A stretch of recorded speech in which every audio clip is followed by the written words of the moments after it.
حضرت عمر رضی اللہ تعالیٰ عنہ بدریوں کے لیے 5,000 مہینہ دیا کرتے تھے اعزاز، جو صحابہ جنگ بدر میں شریک ہوئے تھے۔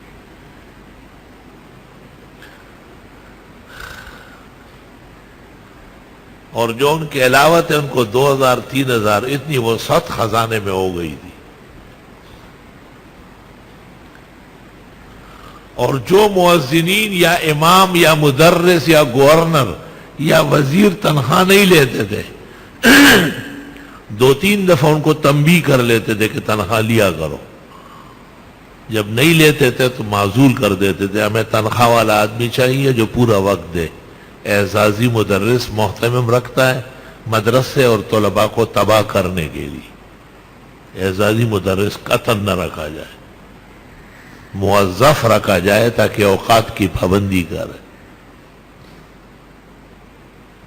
جو لوگ تنخواہوں پر معترض ہوتے ہیں انہیں شرم کرنا چاہیے۔ بخاری شریف میں آپ نے کہا تنخواہ کا انکار کبھی بھی کسی عالم نے نہیں کیا، تنخواہ لے کام دیانتداری سے کرے، اپنا منصب سمجھ لے۔ شیخ الاسلام شیخ العرب والعجم صدر المدرسین دارالعلوم دیوبند حضرت اقدس مولانا حسین احمد صاحب مدنی رحمہ اللہ تعالی جب تنخواہ لیتے تھے تو رجسٹر دارالحدیث میں منگوا لیتے تھے، جہاں سینکڑوں طلباء حضرت سے بخاری پڑھنے بیٹھے ہوتے تھے، اور ان کے سامنے پیسے گن کر کے لے لیتے تھے اور پھر رجسٹر پر دستخط کرتے تھے۔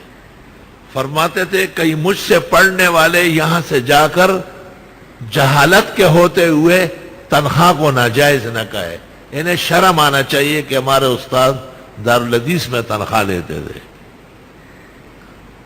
یہ نظام کو درست کرنے کا اصول ہے۔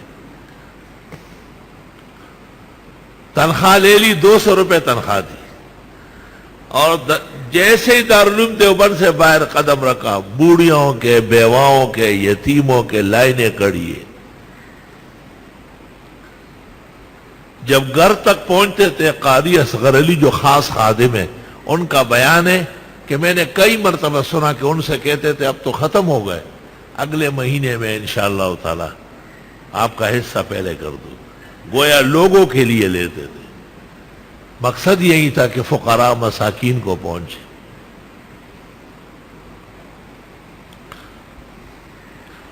وہ ایک دفعہ گھر تشریف لے گئے اور دروازے سے کہا اسعد کی ماں، وہ جو اس دن میں نے 2 روپے دیے تھے وہ تو واپس دے دو۔ گویا یہی 2 روپے گھر میں، اور کچھ بھی نہیں۔ وطن کے کام آیا ہے اسی کا عزم فولادی، ایسے پختہ لوگ تھے۔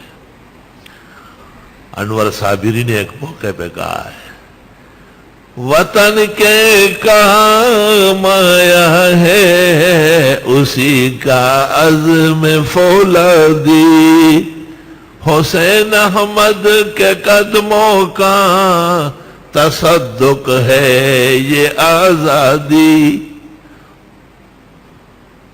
لا الہ الا اللہ۔